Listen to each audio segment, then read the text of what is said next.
Okay, this video is going to be about Fruithaven group land buys. All right, we're going to talk about the basic structure of a group buy.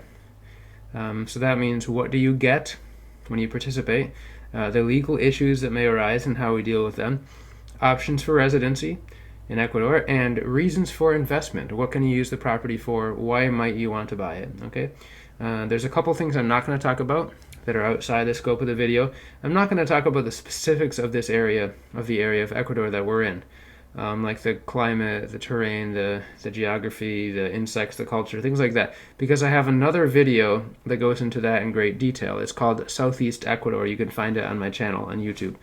I'm also not going to talk about the specifics of getting residency in Ecuador because I have another video where I go into that in detail. I'm just going to briefly cover that. Okay.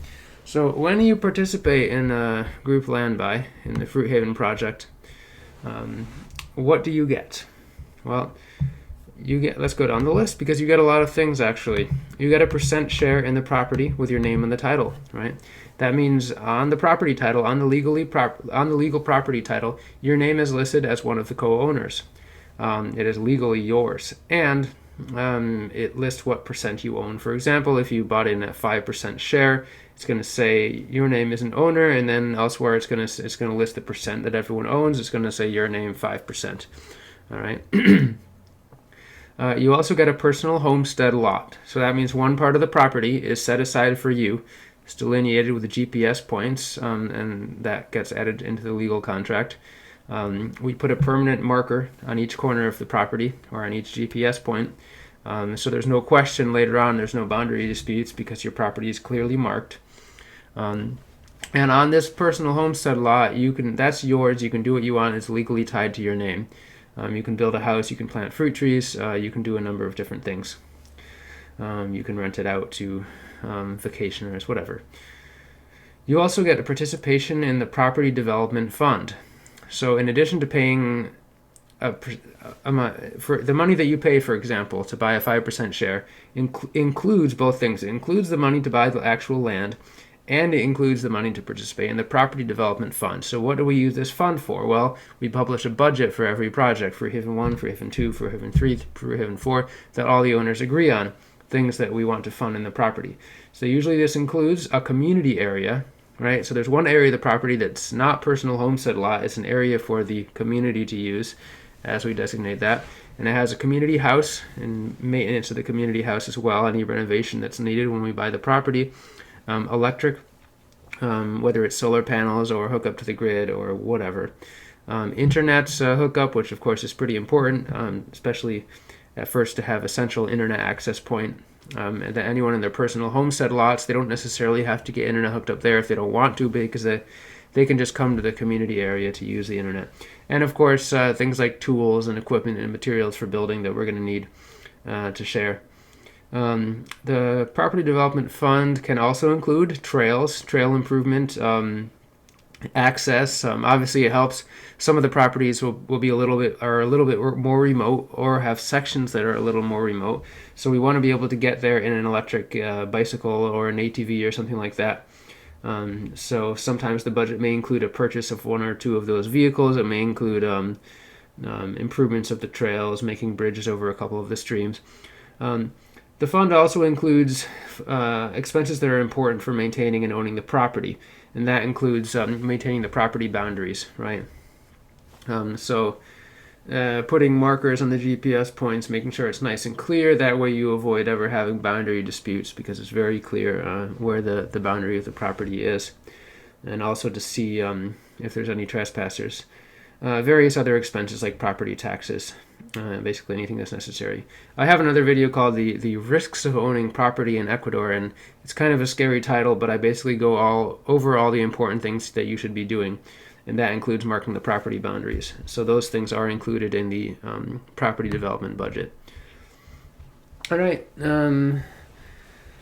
so let's talk about legal issues, the legal contract between owners. That's another thing that's very important to the group buys. Anyone that participates, anyone that has a share that's on the title, they sign a legal contract.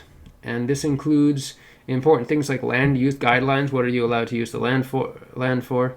Can you start a coal refinery on your personal homestead lot? No. Dispute resolution, what do we do if there's ever a problem? It also outlines various specific problems and what we can do about them. There are some prohibitions and fines. It's not quite like an HOA, right? Because HOAs are usually rich and evil, and they ban things like hanging up clothes on your property, right? It's more just a very loose set of guidelines. And if there's any very obvious things that people are doing to piss off their neighbors, like running a loud generator 24/7, there are easy ways to deal with that. We try to make this legal contract as hands-off as possible because we want everyone to have a lot of individual freedom. So and then also the legal contract legally defines, this is probably the most important thing that it does, it legally defines your personal homestead lot. So it includes a map of the property with all the personal homestead lots on it, with lot numbers, GPS points, and it very clearly establishes that is your personal homestead lot, and it establishes which is the community area. All right. Let's talk a little bit about residency options. Again, I have another video talking about this in great detail, so I'm just going to briefly touch on it. In Ecuador, foreigners can legally buy land with no problem, and just the same as Ecuadorian citizens can. That's kind of rare. A lot of countries don't have that option. In fact, you don't have to have Ecuadorian residency or citizenship or anything. You don't even have to ever have set foot in the country. You can buy unseen. All you need is a legal passport. And what you do when you're buying remotely is you sign a power of attorney document in an Ecuadorian embassy or consulate in another country, and then you have it notarized there and you send it here.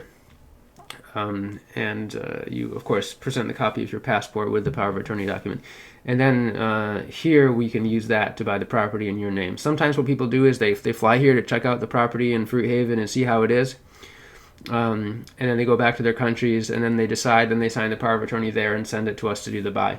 Other times people never even see the property, they just go by the videos and the images and seeing the prior success of the Fruithaven project. And other times they have friends who have been here who recommend it to them. So we got a good mix of people who are coming here to check out the property and people who are buying unseen.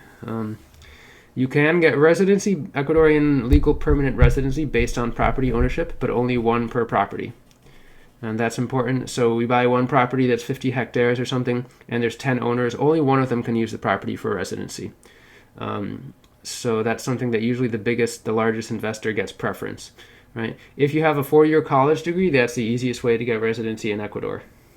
Other than that, if you have a pension or a rental income, you can usually do that. If you have an apartment in another country that you're subletting, you can use your income from that and apply for residency in Ecuador. If you get married to anybody with Ecuador residency, it doesn't have to be a citizen, just has to be anybody. It could be a foreigner, national, whatever. If they have legal permanent residency in Ecuador and you get married to them, you can also get it. And if you have one child that was born in Ecuador, if you're the parent of that child, you can get residency from that as well. Because the child gets citizenship, and then the child is dependent on you, so then you apply for residency. Okay, but even without getting any residency, you don't need that necessarily, because if you're not planning on living permanently on your land, you can live 6 months every year in Ecuador on tourist visas, and in fact, you can live 1.5 years nonstop on a tourist visa every 5 years. Sounds a little bit complicated, but let's say you come to Ecuador, your first time there, you can stay 1.5 years on tourist visas. And then for the 3.5 years after that, during that 5-year period, you can only stay 6 months per year. And then starting the next 5-year period, you can do 1.5 years and then 6 months per year after that. So that's perfect for people who are snowbirding, and it's perfect for digital nomads, right? People who are traveling around the world doing internet work. It's really ideal for that. If you don't even have to get Ecuador residency if you don't want to.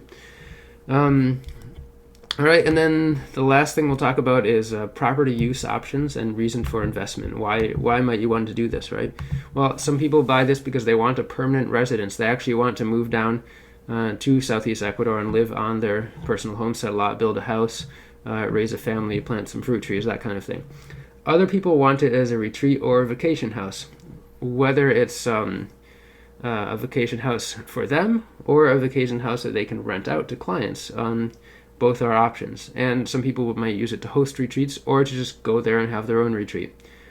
People may use it as an SHTF homestead. In other words, they may not go there very much, but they buy it as kind of a security, like a security investment, just in case anything really goes bad in their home country. They have another place to go where they can grow their own food and be free of economic failure in other places. Kind of a doomsday scenario, if you will. Other people may buy the property for commercial organic fruit production. So that means they buy the property. They don't really have intention of living there, but they want to use it to make money. So they have special rare grafted cultivars of Corambula and Mamey Sapote and various other things, Sapodilla, planted all throughout their personal homestead lot.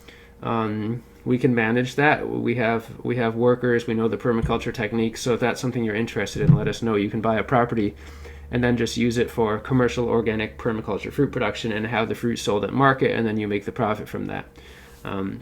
We'd be very happy for people to do that. Also, other people who are living on the properties, other owners who are living there permanently, may want to buy some of their fruit from you.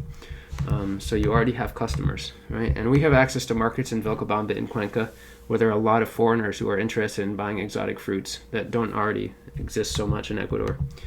All right, and then another reason might be to buy the property might be people who are purchasing solely for investment or resale, right?